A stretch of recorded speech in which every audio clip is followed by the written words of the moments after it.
It is Uganda First, and I welcome you to the show. Thank you for following, and I want to appreciate those of you that contribute to the conversation online and on phone. My name is Frank Walisimbi. In the past weeks, we have been looking at patriotism and what it means, with a bias, of course, on our purpose as citizens. We looked at the different duties of a citizen, regardless of the political, faith, and ethnic affiliation. Some of the duties we discussed at length were obeying the law and paying tax. So today we ask, do citizens appreciate that paying tax is a patriotic duty? As we speak, there is a lot of conversation about the taxes we pay, the taxes we are going to pay in the next financial year. And at the most basic level, friends, some people are bemoaning that the tax bill is unfair. In other life quarters, some people believe that even when they pay tax, it is unlikely that it will make a difference to the services government can provide. Other people have no problem at all paying taxes. They feel they have the moral and civic duty to do so. And you, friend watching right now, what is your conviction about paying tax? Would you consider it a civic and patriotic duty? Let's have a spirited conversation about this topic with Ian Rumanyika, the Acting Assistant Commissioner, Public and Corporate Affairs, Uganda Revenue Authority, and Mr. Davis Mwenyi, the Assistant Commissioner, Policy Analysis at Cabinet Secretariat, Office of the President. Good to see you, gentlemen. Thank you, sir. Mr. Mwenyi, how is this is Cabinet Secretariat? Yes, Cabinet Secretariat, but it is in Office of the President. And the Office of the President. Oh, well, what exactly do you do in that office? Thank you very much for that question, sir. First of all, I'm happy to be part of this conversation. Oh, thank you. To educate our people about why they should pay taxes. Number two, I work as Assistant Commissioner Policy Analysis at the Office of the President in Cabinet Secretariat. And noting that Cabinet Secretariat is the highest organ of decision-making in government. The Cabinet is the highest organ, and the Secretariat is the technical arm of Cabinet. Now, you are going to find that in the Cabinet, we have two sections, the administrative services and policy analysis and capacity building. Yes. That's the way I see it. Now, basically, to answer your question straight, we basically do two things mainly to make sure that submissions to Cabinet are well made so that they do not take a lot of time to discuss and corrections and that kind of thing. So that's one of them, to ensure that submissions from all ministries that go to Cabinet for decision making are in line with the agreements of Cabinet. Okay. Number two, we also do capacity building in policy development. You will notice that policy is a way that government acts or enacts on issues of addressing the problems of the citizens. And so if you don't know how to come up with a good policy, then it will be very difficult for you to pin down the real problem and therefore interrogate the solution. And that is part of our work. I understand that. So I want to believe as well that you've advised Cabinet several times about taxation. Oh yes, because you see, the way government implements actions to address citizens' concerns, it is through implementing a budget, which also implements the development plan. We are now doing National Development Plan 3, and Mr. Rumanyika here, he collects money, he takes it to Ministry of Finance, and the government expends that money through the appropriation bill or act for that matter, which will have been approved by Parliament, to give us authority, therefore Cabinet, to spend that money and so address the issues of the citizens. Ian, of course, you have so many questions waiting for you. I can imagine. Your docket is one of the most controversial, but people like it. Yes. Because it's where the money that services, generally the country at large. The money. The motor vehicle. Yes, the money comes from there, of course. Sure. But good to see you. Thank you, Frank. How is URA? Thank you for inviting me. We are fine. We are collecting revenue. You are waiting for financial year 2021, 2022. 2022, yes. And so far, so good. What is it that the amount that you're going to collect in the next financial year? What's the next financial year, the target is 22.6 trillion. This financial year, we have a target of 21.6 trillion. Have you met the target? And as I speak, by the end of last month, we are performing at 68%. God willing, inshallah, we shall hit the target. We have a few days. Yes, but I'm glad to be here, and I'm excited that now we are discussing patriotism in relation with taxation. Research has shown that there is a correlation, a relationship between tax morale and the tax compliance. Once the tax morale of taxpayers or citizens is low, then you will not collect the revenue that you want. So because how do we... If it is low, people make sure they don't pay it. Yes. So how do we motivate them to make sure that their tax morale is high so that then they will be able to pay? One of the motivation factors is make sure that we account to the citizens what money has done. Either it's education or infrastructure or electricity in energy. You must be able as government to come before the citizens and tell them that this is what your money is doing. Then they will be motivated to pay more. All We've right. seen countries where their motivation, their tax morale is around 90%. I mean, if we were to go to research now and see our tax morale in Uganda, it is still low. But how do we then come out? But how do you gauge from it? Have you done a taxpayer attitude survey, for example, to know what taxpayers, we, the people, what we think about the taxes that are imposed on us? Largely, the research that we've carried out in partnership with OECD, IMF and World Bank, it has shown us that currently Ugandans actually are willing to pay tax. Largely, most of them are willing to pay tax.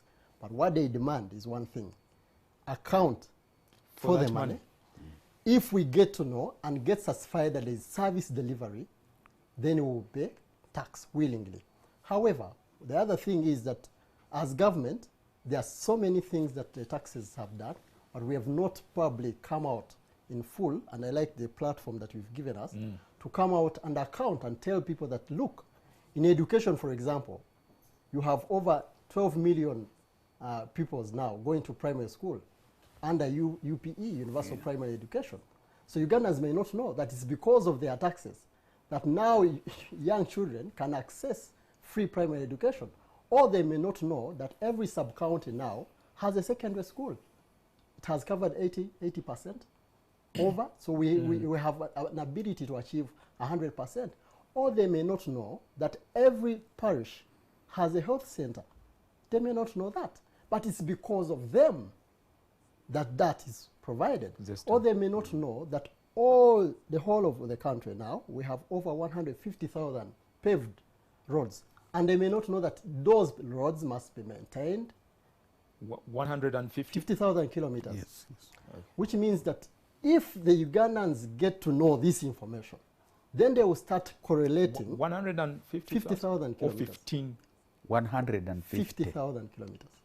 So which means that if Ugandans now start correlating what taxes do, okay, and what services government has been able to deliver to them, then they will start appreciating paying tax. There isn't a doubt, Frank, that Ugandan as a whole, we still have a challenge. Our tax to GDP ratio, Frank, is at 13%. Lowest in the whole of sub-Saharan Africa. Averagely, in sub-Saharan Africa, is supposed to be 16%. But we have countries like Seychelles, countries like South Africa. Their tax to GDP ratio is 25%. We are collecting only 47% of the 47% funding to the budget, tax to budget. 47. So which means we are funding only 47%. Where is the 53% coming from? From either loans or donations, okay? And there is no, even you when you're a family man, there's no family man who wants to rely on dependency of offers from either outside countries and so on. So how do we then as Ugandans put our country first and know that paying tax is civic but also is noble? And first of all, I want to appreciate and salute all those that are compliant. There are those that are compliant, and they have willingly, just like we stated, willingly from the start, they earn income, they know they have 3 envelopes. One for tax, one for income and savings and spending, and the one for tithe, maybe and charity. But those 3 envelopes never mix. When you mix them, then we get an issue of compliance and then enforcement and other things may follow. But the thing is that when a country knows that they have to meet obligations like service delivery, water, electricity, I don't know, Frank, you know, when did you last have load shedding in this country? Load shedding? Maybe if it is an emergency or lately crisis, I hear we have a technical challenge. or a transformer has fallen and so on. Things like but that. I remember we had a schedule. Yes. We had a schedule. We need to say Tuesday. Back in the 90s. Hey, back in the 90s, Tuesday, water will not be there or electricity will not be there. So that is a justification that there is something that is being done by government because of the taxes people are paying. All right, you brought a good point that largely people want to pay tax. Yes. Yeah, and a solid majority of the people I talk to on camera and off camera indeed believe that paying tax is a good thing to do. Because how else can government provide the needed services if it has no money, like Ian is saying? The concern, though, is that each one of them wants to feel the impact of the tax they pay at individual level. Can that even be possible? We will discuss after this video that is going to play. These are some of the people I talked to yesterday about whether they still think or feel that paying tax is a patriotic duty. Ekyokuwa omusolo si kibi era kirungi kuba ffe ng'abantu ffe tubeezaawo eggwanga. Ssente ze tukola birina okubeezaawo eggwanga, balina okuzimba enguudo bakole ki. Naye obuzibu Uganda bw'erina era obubaddewo myaka na myaka. Uganda terina gundi implementation kyekimu kyekizibu ekibaddewo ne mu kukola amateeka gonna ge bakola bagakolako nga malungi n'emisolo egyo gyandibadde mirungi lwakuba kati wadde egimu mibi naye lwakuba implementation zikola ki. Musolo twali guwadde kuba ne bajjajjaffe baaguwa kuva dda naye obuzibu tegukoze kye gulina kukola. Enguudo mu Kampala bw'oyitamu okuba nti ssente ze baayisiza zigenda kukuba biraka bulaka kikwewuunyisa kubanga enguudo z'omu Kampala ate nga bwe wasinga okuva omusolo mbi tezikoleddwa. Oluusi nvuga ku balambuzi ng'abo biki kuba kati otambulako emabbali kituufu bakoze emabbali enguudo zo nnungi n'ogenda kugendako epakwaki ng'olaba enguudo oyinza ogendako eyo Mbale Tirinyi ng'oluguudo balukoze we batyo naye mu Kampala balina okwongeramuko ate ne bakolera ku bantu enguudo. Omusolo tegwali badde mubi nga gukola bye twetaaga naye tegutukolera bye twetaaga. Gukola ebintu bye tutalaba nti gye biri. Bye tusuubira si bye tufuna. Naye ate nga twalifunye kye tusuubira. Ssente tuwulira bulizi nti ssente zibbibwa. Bamemba ba palamenti beeyongeza misaala. Ffe tunyigirizibwa. Tulina nti memba wa palamenti omu afuna obukadde obusukka mu 2 omwezi.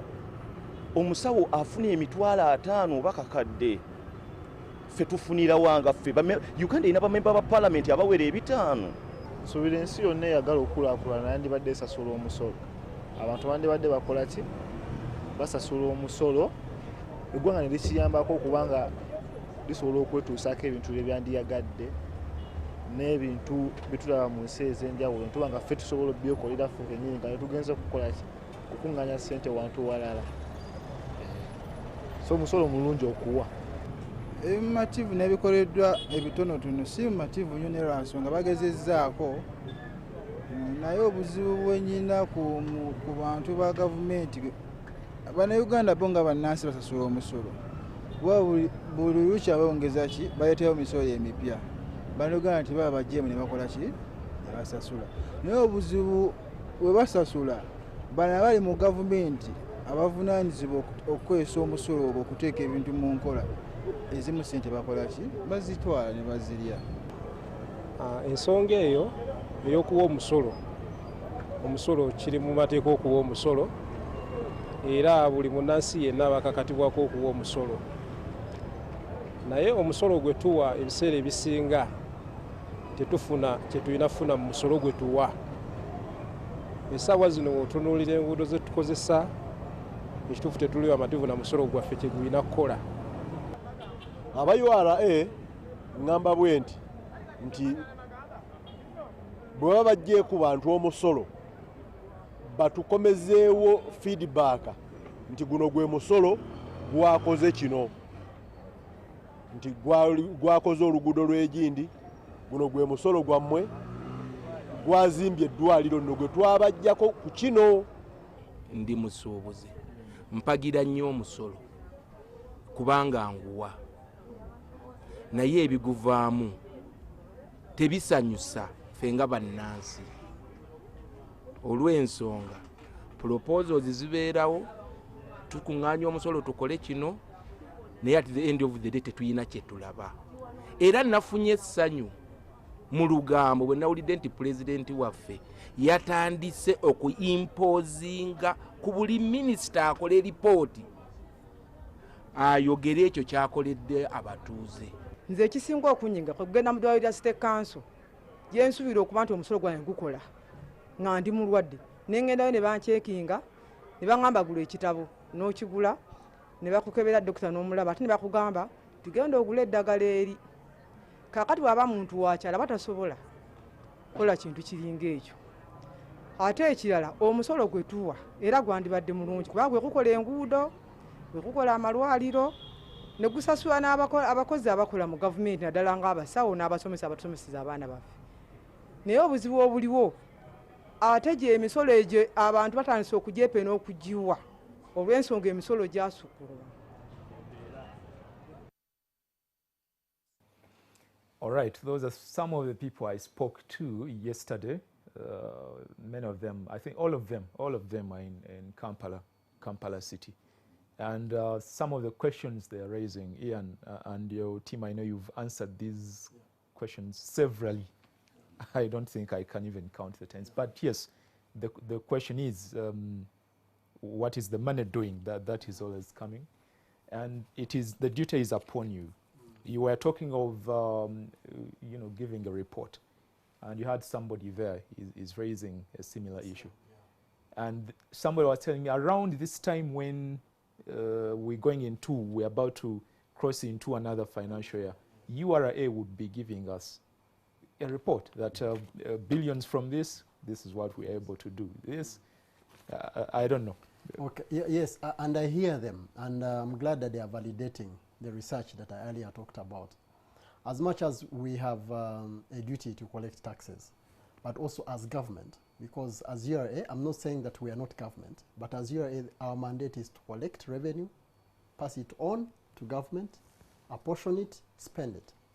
And in partnership with the government, we are calling upon all MDAs, ministries, departments, and agencies, to be able to account to the taxpayers, to the citizens that pay this tax, that look, you gave us money as Minister of Works, okay, and Transport, and we are supposed this financial year to do this. I think that's why we have Manifesto Week, for Ugandans to appreciate what taxes are doing.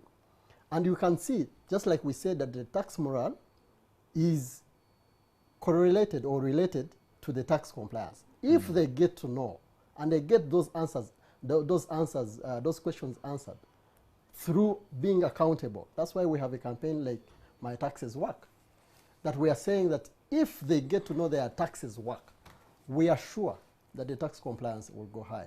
But as you see, most of them willingly, they know why they have to pay taxes. Mm-hmm. The challenge we still have, that we still have a large informal sector.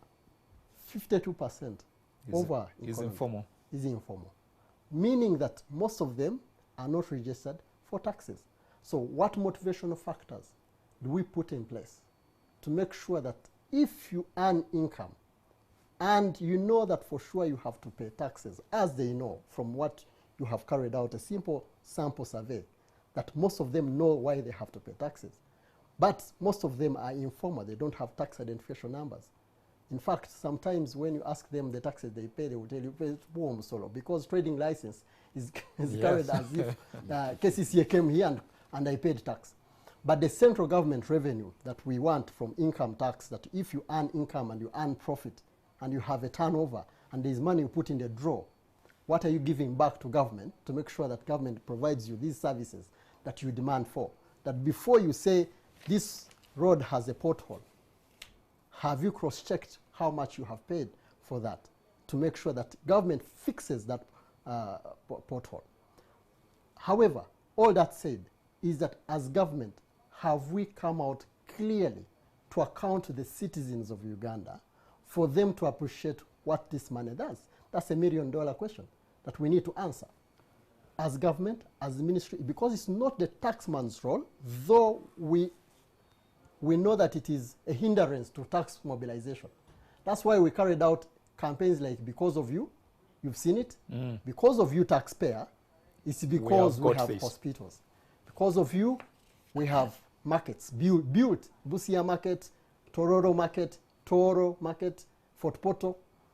Because of You, we have a road from here. Now you can spend 3 hours from here to Kabale. It's because of You, the taxpayer. Once they have that reasoning and they know that it's me that is providing this service, because of You that your MP can access a car, can access and have a salary, is because of You. Me, Ian Rumanyika, I'm employed. It's because of the taxpayer. Once they get to be involved in that kind of discussion, then they start demanding for accountability. Previously, we had a challenge where taxpayers do not even want to bother to demand for accountability. We have seen that trend change, that now citizens of Uganda are demanding for accountability. They ask ministers, MPs, and say, what are you doing? We see this road is not paved. What are my taxes doing? But also, Frank, we must appreciate, for us to build patriotism, just like you were saying Uganda first, for us to build patriotism, we must know that paying tax is a sacrifice. Sacrifice for now and for the future. Why? Because our future generations will pay the debts. You've seen reports that our debt is high, we have hit a ceiling, but that debt can only be paid by the taxpayer now.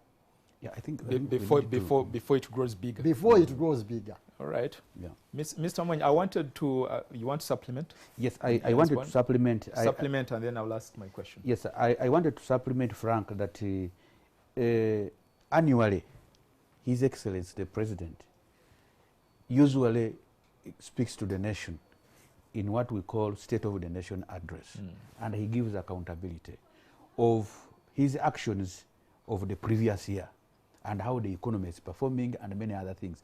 But I think the bigger picture that I want to add on this conversation is the attitude of us, the civil servants. There's a lady there who said, I think she's in textiles, she said she went to, I think, Mulago or one of our hospitals that we have, that we have built. And when she reached there, she was diagnosed and asked that you go and buy a book. Buy medicine. You go and buy medicine. First, it is a book where they will write the diagnosis. A book of 100 shillings, a book of 200 shillings. Our attitude, I think, the conversation of patriotism should go beyond the taxpayer to include even the people who are giving services. Absolutely. When, Mr. Rumanyika, you are in an office, I come for a service, or you tell me, come to my office. That attitude. It is the office of Ugandans. And the moment we appreciate that, Frank, you are in this office because you are serving the country, then we shall see how to draw lines between ourselves and our people, and so we are here for the people. Now, just imagine the government has spent like 200 billion to put up a health facility, and a citizen comes who has been paying tax, and then you tell her to go back and buy a book. That attitude, that must change. Yes. I was listening into a conversation that we followed here, on the economy. And one president, I think it was my very good friend, Professor Govia. Yes. He talked about when government took firm position in 1992. I think it is high time. The whip of corruption is cracked. The whip of sensitizing people and indiscipline in government offices. For example, if you are found to be culpable in mistreating citizens, because not all 42 million Ugandans can work in government. Government absorbs only about 300 to 500. When soldiers, teachers, and everybody is inclusive. But for us who the people of this country have bestowed the trust to serve them, let us know that we are serving citizens. That's very, very important. Personally, I sometimes joke that I'm the poorest commissioner because I have very low opinion of people who steal government money. I hear you. And I want to repeat this. I hear you. That the people who steal government money are the ones who are making the government unpopular. Because you steal money. And you know, when you are stealing government money, you are not patriotic. It is us, the big people in government, who evade the taxes because we know the Romanyikas, we're going to talk to them, they undervalue us, and we punish the lower person down there. And that is wrong. We refuse undervaluation. We refuse. We even refuse undervaluation. So Frank, for me, patriotism is not nationalism. It is love for the country. It is love for. I was checking if you have a national flag. Those national small regalias like this one, it shows Uganda at heart. In your office, do you have a flag there? Do you have the president's portrait there? Yes, I support President Museveni. But if another president came, I would support him because he is our president anyway. Fountain of honor. Do you bestow that honor to the president? If you cannot honor the fountain of honor, then you cannot honor yourself. And if you can't honor yourself, then you cannot even know your duties. Taking you back briefly, yes. Mr. Mwenyi, you talked about corruption. Of course, it demoralizes the would-be taxpayers. But, of course, taxing has been here, you know, government's tax and what have you, from the Bible, I think. Yes. Romans chapter 13. Even Matthew 17. And Matthew 17 and what at Capernaum. Yes. Then a time came, and in Uganda specifically, people were proud of paying tax. You remember the graduated tax ticket? Exactly. I remember the old men who would sit around the drinking place and start the fireplace in the village. How much I pay. If you're not paying tax, then you're not a ticket your makeup where you can't sit with us. You, if yours is less than 12,000, you don't sit with the men. You know, and I felt that was patriotism. Later on in adulthood, I got to know that was patriotism. Now that pride, what happened? What is killing that pride? I want to give my contribution to that question as follows. Now, our people have politicized everything. You get they look at all things in terms of politics, so that even our the MPs, the whatever's down there, when they come to campaign, they campaign government programs. So, because you see, somebody who has not gone to school very far to the level of Frank and himself and myself do not understand very much these theories. But there is a way that God has made people inbuilt mechanism of survival. If you throw a kid in the villages of Butambara, deep there, without a road, without everything, they will find a way of surviving and locating how to go, where to go. No, without even a campus. We now have a nice road, by the way. Okay, now, let's say Manafa now, where I come from, for fear of contradiction. So you find that the people who aspire to go to offices, for example, I was reading a World Bank report that going to parliament in Uganda, Ugandan parliament is the most expensive to go to because of monetization. Frank, you are here, you go, you want votes to represent your people. You have, after you finish talking, they will ask you how you have left them. Sure. And so people have reduced themselves, which we call self-actualization, is so low. Now, once that one is low, people think they are not, they don't value themselves. That is the point number one. And then the second thing is that when you look at the Mwenyis and the Franks of this world, I'm sure you have a house in a perimeter wall. Yes, all of us do. But when you stay in the house, which of course for security purposes, but beyond that, it shows how selfish people have become of late. Yes, this man is an economist, but he will tell you that the performance of the economy, according to Keynesian equation, the performance of the economy, you have a transaction, precautionary, why people demand money. Now, if the transaction, if I collect the money which I've stolen, I can't take it to the bank, I keep it in my bedroom. You are killing, it's like a siphoning fuel from the vehicle. I want you to look at it like that. When you remove money from the economy, because Honorable Mr. Keith and then Honorable Matia Kasaija, they know that we have so much money in the economy. And the moment that money stays in the economy, it will run the economy at this speed. Now for you, you steal some of it and are going to keep it in the house. So it slows down. the transaction, the number of rates money exchanges hands reduces, and so people don't get money. So that for me is where the conversation should go. I listened to the people who talked here. They were very passionate about paying taxes. But of course, the other thing I want to add is that it is easy to hate something that you don't understand. Yes. I want to repeat that. That when you don't understand something very well, you will hate it. Frank comes and asks you to pay tax. You will be first to ask Ezachi, what are you going to use the money? Why should I pay tax? Because our people... many times you are misinformed. Yes, because our people don't understand. For example, government does so many things that clearly, and I want to salute my brother Willis Bashasha, the director of Manifesto, for under the PS Haji Kakande for organizing, and therefore the president and the minister for organizing the Manifesto Week.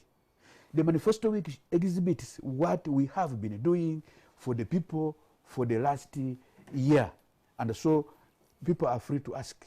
In the auditorium, you can come and participate and ask questions. And we are very keen to answering, to talking to our people, because we want our people to participate. So the point I was making is that when you tax people, and this goes to my brother here and here, when you tax people and you don't educate them on why they are paying tax, but of course I also want to salute you for the effort you have gone, but it's not good enough that people should understand. You go to America, people are complaining. But when they explain to them, they appreciate. Let the people understand that they are paying taxes and these taxes are for this. That's number 4. I want to say that he touched that point, but I also want to touch it, that not all of the money that we get from people can suffice to run our economy. We are talking about a 40.7 trillion economy, but and 21 and we are collecting 21. So that means we are collecting less than 50%. Actually, we will work with 44.7. 44.7. So you can see, but the president, like a father of a home, you cannot say because I don't have enough money. You rather go to a shop and borrow sugar and bring home for the kids to enjoy. But why don't knowing that when my kid goes to school and graduates, he might get a job and pay Mr. Walusimbi for the money he lent us while he was 10 years ago. Yes, while he was going to school. So that is how the economy runs. And then there is a principle in economics which is called the quid pro quo. Now quid pro quo, a reward for something, that when you pay tax you get something, but for taxes it is called non-quid pro quo. For example, if you paid a tithe, which he talked about, to the church, you were a Catholic, I'm sure, you will not go and ask a father. Pentecostal, very good. Born again. Praise God. Amen. Very good. Thank you very much. So you will not go and ask your pastor that I paid the tithe of 10,000. Yes. How did you use it? But you would want to see there is a chair. You would want to see the office is well maintained, and you would also want to see that the overseers of the church come on time, well dressed, because that's your pride. And similarly in the country, for example, the point of security. If you are going to run stable security system of a country like Uganda in a turbulent region, you are going to have to spend a lot of money, and a lot of money goes in security. So what do people see are the roads, are the hospitals, are the schools. All right. But the security, you cannot see it. You only see the stability to do business. That's why those people downtown were saying, emisoro tujiwa, era twagala ujiwa, era this and the other. It's because there is security. One so thing, before you come in, let's take a quick break. Okay. Then I'll come back. You put across that point, and then we'll discuss how to make, paying tax simple. Yes. I know you're going electronic. Yeah. There are a lot of measures you're putting across. Yeah. And the other thing is making services accessible. When I come to URA, is it as easy as I expected before going there? Okay. We'll handle that in the next segment. Let's take a break. Don't go away.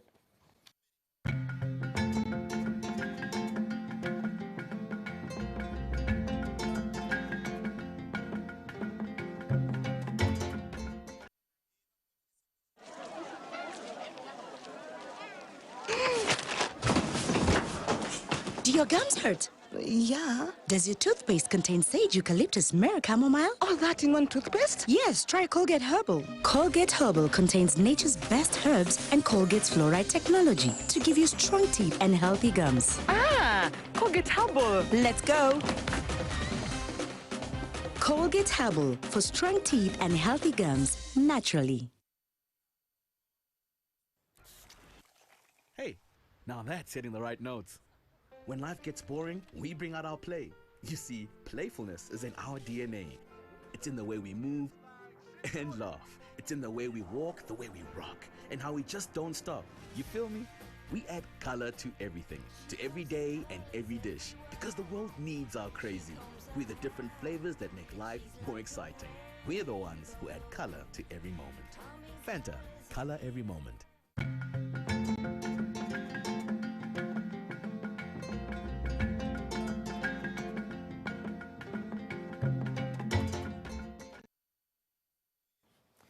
All right, welcome back. You're watching Uganda First. My name is Frank Walisimbi. In studio, I have Mr. Davis Mwenyi. He's the Assistant Commissioner, Policy Analysis, Cabinet Secretariat in the Office of the President. We have Mr. Ian Rumanyika. He's the Acting Assistant Commissioner, Public and Corporate Affairs, Uganda Revenue Authority. We are discussing whether citizens still appreciate that paying tax is a patriotic duty. You wanted to supplement? Yeah, supplement what the Commissioner was saying. One is that the reason why we moved away from graduated tax, I know that at that time, just like you said, there used to be that kind of pride to pay tax. One of the reasons is that it was more expensive to collect than the money you get. So you will invest 75% and get 50%. So the economics could not allow us to continue using that kind of I brushed up for the interest of the pride, yes, you know, in paying tax. And then what happened? That element. Yes. And what happened to it? What is killing it? I think one of the reasons, just like he said, integrity is a motivational factor. Integrity of the country, integrity of the citizens is a motivational factor to tax paying and to patriotism as well. As URA, we have realized that we used to have lots of leakage. Just like he said, you come, you undervalue, and then you pay less, which means the country is losing, okay? But also, we have leakage in terms of revenue mobilization and revenue collection. There would be tax that would be remitting to government, probably has gone to one individual, isn't it? Mm-hmm. So how do we fix that? And that URA has started fixing, making sure that we clean up ourselves as an institution. We are more service-oriented, faster, because, Frank, you need to know that for us to build confidence in this economy, the investor out there and the taxpayer out there must know that when they come, they get service. Just like he said, service must be available. How do you ease my way of doing business? How do you reduce the cost of doing business? It is by making sure that if I'm coming to pay, it's easier. If I'm coming to file in my returns, tax returns, it's easy. It's not a complicated process. And we have tried to automate 99% of our processes to make sure that we make it much easier and likable to pay tax. But just like you said, I think one of the factors why we have even the larger informal sector of 52% is that mobilization of revenue is not one man's role in the country. It has been left to URA most times. Who else can do it? Every Ugandan here, especially MDAs, ministries, departments, and agencies, have a role.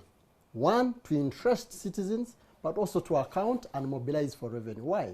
Just like he said, Manifesto Week is a very good platform where ministers and the heads of departments are coming out to account to the Ugandans, because citizens have a right to know. And through that, it is taxpayer education. We have influencers like the media to change mindset. We have influencers like politicians to change mindset.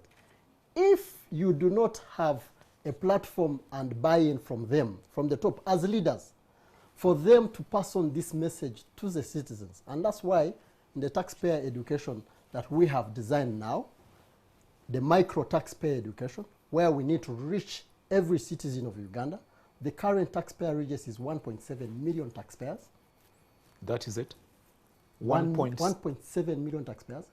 Doesn't that make you uncomfortable? Sure. It is. To know that a small tax base is collecting, we are having 21 trillion from a small tax base, and there are so many other people that are not paying, and you know them, okay? And we run a self-assessment compliance system where we teach you and you willingly come on board and register for taxes. And we do not enforce, because 75% of our tax administration really is to make sure that we have more people voluntarily comply. We do not want to start enforcing and running after Frank. How do we make sure we design a tax education approach?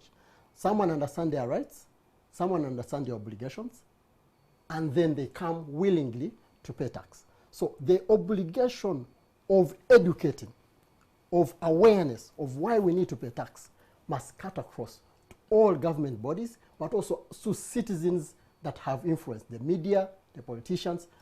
I used to give an example, or I usually give an example of a politician who comes from one of the borderlines and told the taxpayers or citizens there that, look, smuggling is cross-border trade. Why? Because it educated me, and how many people of you here are benefiting have from benefited? it. And you see, you're promoting smuggling, which is against the law. But as a politician, people will believe in you if you do not use that platform rightly, you get?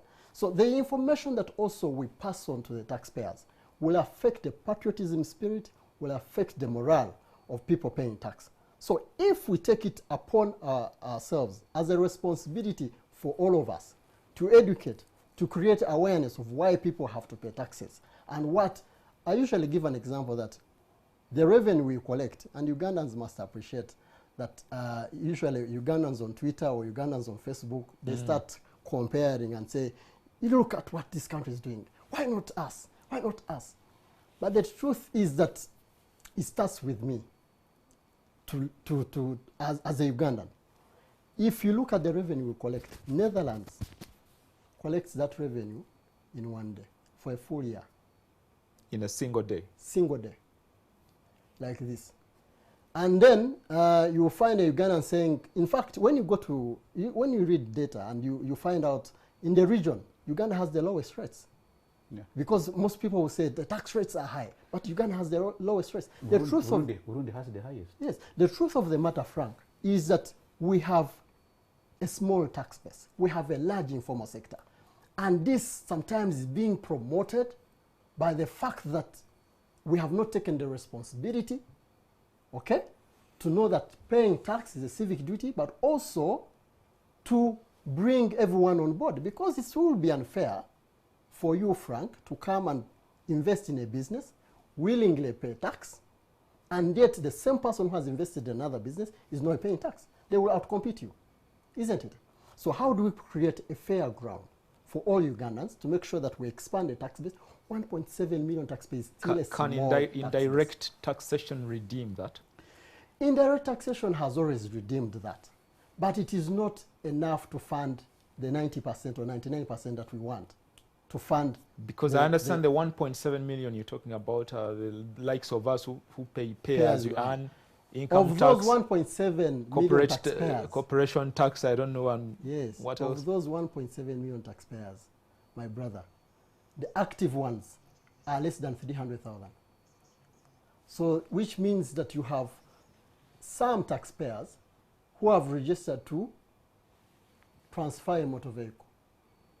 So I will have a tax register, but the active in terms of value addition and the revenue, because we run an 80-20% approach, where you find that the 20% are actually paying the 80%. 20% are paying the 80% you see, which means the 80% are paying only 20% of that tax register. But we have people who are earning income, you know them. And some of them actually use tax evasion and avoidance and a lot of aggressive tax planning to make sure that they do not pay. So how do we make sure that those that actually earn income, because Frank, tax is on profit. That you have earned income, you have spent this, what I have as a balance, you're asking me because you want to know that my mother in the village has to access Panadol from the health center. We have seen mortality rates that used to be, I think, 100 per 100,000 births. We used to have 100 children, babies. But now it has reduced over, I think, I saw the statistics, over 50. Yes. Out of 100,000 births. Slightly over 50. That should, yes, that should be giving me reason to say that, look, as a Ugandan, I think there's something I need to do to make sure that I contribute to the tax. All right, Ian, just before you come in, Mr. Mwenyi, there are people who are watching right now, and they contribute to the conversation through SMS and WhatsApp. We can have about 4 or 5 of them. Okay. All right, to be honest, how should I serve my country when the most important thing called education is still unrevised? Another one, are you talking about paying tax? Tax in education. Tax in education, well. Yeah. Taxes are a good thing, but the way they are used is what matters. You find corruption taking a huge chunk, excessive salaries to MPs and authority members or workers. Thank you for the show. Paying taxes is a duty for everyone, including me. The challenge is that value for paying it is not seen. Maybe those who stay in the city, but for us up country, we are taken like refugees. And somebody was saying those up country are benefiting from the road works. Somebody was commending government on that earlier. Yes. Misuse of funds by government officials doesn't attract tax compliance, thus discouraging patriotism. Daniel, paying tax is a patriotic duty, but most of the people are not properly sensitized on which type of tax, for what type of business and amount. Tax education, Ian. Yeah. Paying tax is okay, but I think we are overtaxed. How can you buy a car at $2,000 and pay tax of $4,000? That also defeats me. Yeah, I will explain it. Let's have 2 more. Niwamanya Nazario from Isinjiro. Regarding taxes, we like paying them, but citizens dodge tax because their expectations are never answered by paying those taxes. Henry Mpaji, I thank those commissioners, Mwenyi and Ian. They need patriots and they speak patriotically. Mpaji, thank you. Ian, you noted. Yes. You noted the concerns there. Yes. So I think let me run through the point of the, and I agree with those views, and I want to thank use about 3 minutes the viewers for that. But what I wanted to emphasize is that government tries to give services to our people, and the president is very passionate about the people. But the problem, I think, Ian, as a revenue authority, you will have to work on this, how to expand the tax base. Because our people, the myoga is going down, people are getting money, but how do we bring them in the tax net so that they can be able to contribute? Before they even register any income? No, they will register, and we register businesses, and then using the parish model, because the myoga is running on the parish model. And the Ministry of Local Government has recruited parish chiefs in almost every parish now. So if we went back to the Bulungi-Wansi approach, which was there in the 60s and the 70s, that is how we can drive patriotism down to our people. And so the parish chief should be educated and be made to register these businesses, and somehow we bring them. We should not be complacent to the lessness, because these people in Uganda, they are there. Let's wake up, let's do the work, let's work with the synergies of the district so that we are able to expand the tax base. And then, because if you are overtaxing the few that you have, that's when they get demotivated. Last time you collected they get tax hangover. Yes, They get tax hangover, and so they run out of maybe on that point, how when it comes to advising cabinet, what do you tell them about the issue of unscrupulous, dishonest people who steal government money? Yes, thank you. A very good question. You see, issues of corruption, His Excellency is very passionate about them. And they are known, and these things are known. Everybody knows, just as you know, that there are people who are stealing government resources. But the mechanism, that there are mechanisms in place to address those. But you see the problem now with IT. Corruption has become so sophisticated. You understand? There's what we call syndicated corruption, whereby people steal in a kind of networks. So that I collaborate, I connive with you, with him, then we make a network, syndicated corruption. On the surface, it looks genuine. Yes, but in the background, but down there, and it's not, it is even international. That's the problem. So that when we are approaching this thing of corruption, with the fast movement of information now, people use IT and everything to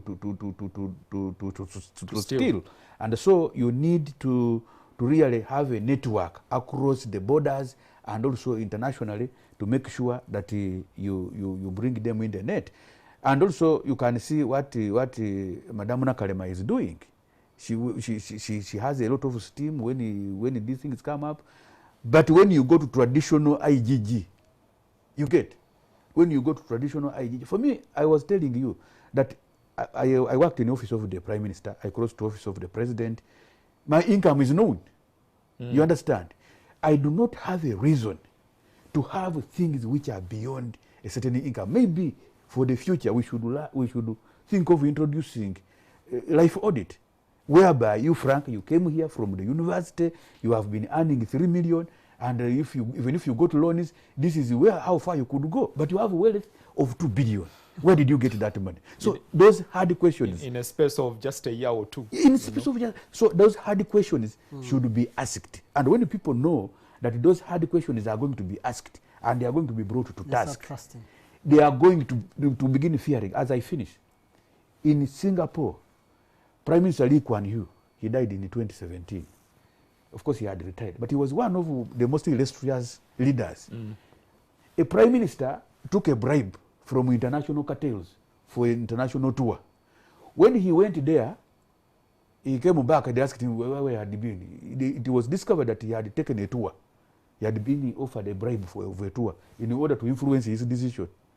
He was executed. Put on the Kalaba, dead. Everybody, that is, Singapore is just stones. You have been there, you know what I'm talking about. Singapore, Japan is just stones. There is no land.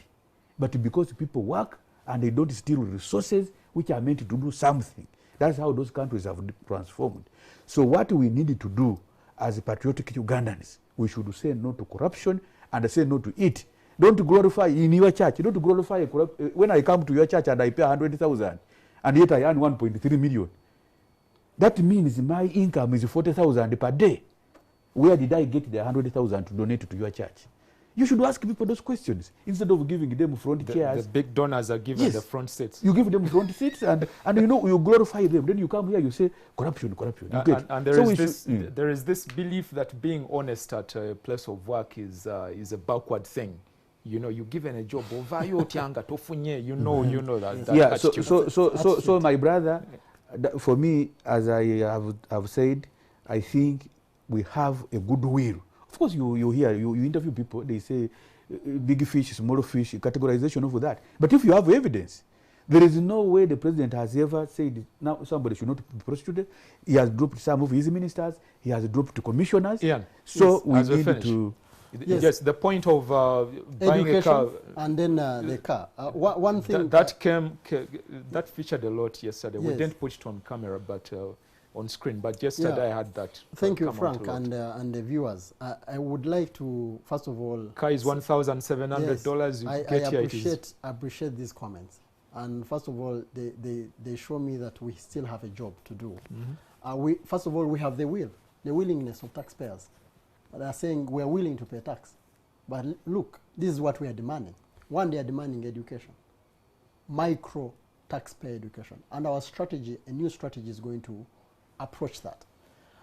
The Commissioner was talking about parish model. How do we infuse the parish model into our taxpayer education approach?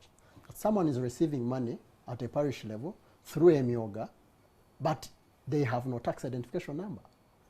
And integration of government programs with taxation to make sure that before you give out that loan, before you give out that money, make sure that this person or this business has complied with all the tax laws. And then you can monitor them to know that if they earn income, then they start paying. If they don't, well and good. But if at that point you capture their data, then you know that you monitor them. Two is that we've taken long to inculcate taxation into our syllabus, from the primary level, the secondary level, to tertiary institutions. I'm glad to mention that we have started a collaboration with NCDC and Ministry of Education. How else can it be taught? I know there is a little bit of it in commerce, is it? Yeah, no, a little bit. Even you find a medical doctor, graduated, has never seen tax, a word tax, in their syllabus. What I'm looking at is that taxation is noble and very critical for everyone's citizen's life, in everyone's life. So that means that we must be able to inculcate it when at an early stage, primary level to secondary to tertiary institutions. We have inculcated the taxation syllabus now in economics and entrepreneurship in partnership with NCDC. That's for secondary schools. But we need it in primary level, which we have started discussion with NCDC and National Higher of Education, and then tertiary institutions. That education should start at an early stage so that if we are to build patriotism, these people or these citizens grow knowing that tax is civil, is civic, and also is a duty that everyone has to pay. It is 1 minute past 12 p.m. That question about yeah, there it is. The car. I buy a car at $2,000 and then you pay tax almost double the original price. The one that the cars we buy are used cars. Most times, the car you buy in Japan is actually being disposed of. Most times, Frank. True. You will buy a car at 3 million. But the tax rates that we use are estimated to make sure that, first of all, they deter for the sake of our environment. Otherwise, if taxation sometimes used as a control measure, it's used as a control measure. If that tax was 2,000, as the same as you buy 3 million, you buy a car 3 million, then you pay 3 million, the same, then you will not have where to pass here in Kampala. I can assure you. But also, you look at your environment, that the emissions that car is going to produce. We buy cars. Does it mean of 30 years. New cars are affordable? That's what you said? Absolutely, because they do not pay environmental levy. In terms of tax, yes. Yes, in terms of tax. But in terms of sale price, the other side. Yes, the car that you've bought at 2,000, because it has it's above 8 years probably, up to 15 years. That's what the law says. You will pay 50% environmental levy. 50% of the CIF. Original of CIF. CIF, before we put VAT, before we put... What is CIF? The in-flight... cost and freight. Insurance and freight. And insurance and freight, which means the cost, insurance and freight added together, then 50% of it. Wow. That